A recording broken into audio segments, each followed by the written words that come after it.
Assalamualaikum warahmatullahi wabarakatuh.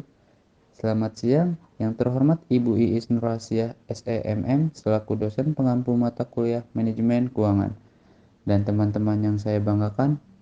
Perkenalkan, kami dari kelompok 9 akan membahas materi tentang rasio keuangan. Sebelumnya, perkenalkan saya Nafis Ulwan Jihadi dan juga rekan saya yang bernama Randy Maulana, Girian Ondra Putra, Tamam Prasetya, dan Afif Pratama. Selanjutnya, kita akan langsung saja pada pemateri untuk menyampaikan materinya. Rasio keuangan. Rasio finansial atau rasio keuangan adalah alat yang digunakan untuk menganalisis kesehatan keuangan suatu perusahaan atau entitas bisnis. Rasio keuangan dapat memberikan wawasan tentang kinerja keuangan, likuiditas, solvabilitas, profitabilitas, dan efisiensi operasional suatu perusahaan. Jenis-jenis rasio keuangan. Rasio likuiditas itu adalah jenis rasio yang digunakan untuk mengukur kemampuan suatu perusahaan dalam memenuhi kewajiban keuangan jangka pendek. Rasio likuiditas terbagi ke dalam 3 jenis, antara lain yaitu rasio lancar, rasio yang membandingkan antara aset lancar dengan liabilitas lancar atau kewajiban jangka pendek. Rumus rasio lancar atau current ratio sama dengan aktif lancar dibagi hutang lancar kali 100%. Selanjutnya ada rasio cepat atau quick ratio. Rasio yang menghitung kemampuan perusahaan dalam memenuhi kewajiban jangka pendek tanpa mengandalkan persediaan.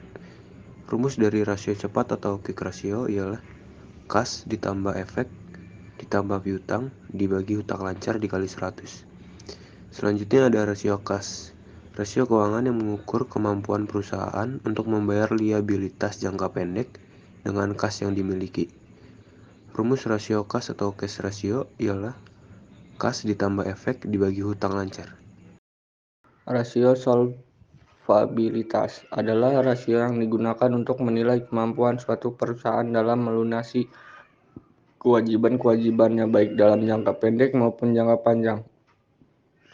Ada beberapa jenis rasio solvabilitas yang umumnya digunakan diantaranya 1. Rasio utang terhadap ekuitas, 2. Rasio hutang, 3. Kali rasio bunga yang diperoleh. 3. Rasio profitabilitas adalah rasio yang digunakan untuk mengukur kemampuan suatu perusahaan dalam menghasilkan keuntungan atau laba dari aktivitas operasionalnya. Ada beberapa jenis rasio profitabilitas yang umum digunakan antara lain 1. Margin laba kotor, 2. Margin laba bersih, 3. Pengembalian aset atau ROA, yang keempat pengembalian ekuitas atau ROE. Rasio efisiensi adalah rasio yang digunakan untuk mengukur sejauh mana suatu perusahaan dapat menggunakan sumber daya yang dimiliki secara efisien dalam menghasilkan pendapatan atau penjualan. Beberapa jenis rasio efisiensi yang umum digunakan antara lain 1. Rasio omset aset, kedua rasio omset piutang, yang ketiga rasio omset persediaan, yang keempat rasio omset kreditur. Rasio omset aset dapat dihitung dengan membagi total omset perusahaan dengan nilai total aset. Rumusnya adalah rasio omset aset sama dengan total omset dibagi total aset. Rasio ini memberikan gambaran sejauh mana perusahaan menghasilkan omset berdasarkan jumlah aset yang dimilikinya. Semakin tinggi rasio ini, semakin efisien perusahaan dalam menggunakan asetnya untuk menghasilkan omset. Selanjutnya ada rasio omset piutang yang mengukur seberapa cepat perusahaan dapat mengumpulkan piutangnya dari pelanggan.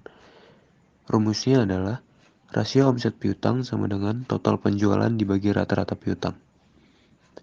Rasio ini memberikan indikasi tentang efisiensi perusahaan dalam mengelola piutang. Semakin tinggi omset piutang, semakin cepat perusahaan dapat mengonversi penjualan menjadi kas dengan mengumpulkan piutang. Selanjutnya rasio omset persediaan. Ia mengukur seberapa cepat perusahaan dapat menjual atau mengonversi persediaannya menjadi pendapatan. Rumusnya adalah rasio omset persediaan sama dengan total biaya penjualan dibagi rata-rata persediaan. Rasio ini memberikan gambaran tentang efisiensi perusahaan dalam manajemen persediaan. Semakin tinggi rasio omset persediaan, semakin cepat persediaan dijual, yang bisa menunjukkan pengelolaan persediaan yang efisien. Selanjutnya, rasio omset kreditur atau rasio omset perputaran hutang. Rasio ini mengukur seberapa cepat perusahaan membayar kewajiban hutangnya. Rumusnya adalah rasio omset perputaran hutang sama dengan total hutang dibagi rata-rata hutang. Rata-rata hutang dihitung dengan menjumlahkan hutang pada awal dan akhir periode, kemudian dibagi 2. Rasio ini membantu menilai efisiensi perusahaan dalam mengelola kewajiban hutangnya. Semakin tinggi rasio ini, semakin cepat perusahaan membayar hutangnya. Kesimpulannya, rasio keuangan adalah alat yang penting dalam menganalisis kesehatan keuangan suatu perusahaan. Rasio-rasio ini memberikan gambaran tentang kinerja keuangan perusahaan dan membantu dalam pengambilan keputusan investasi. Cukup sekian penjelasan dari kelompok kami, kurang lebihnya mohon maaf. Assalamualaikum warahmatullahi wabarakatuh.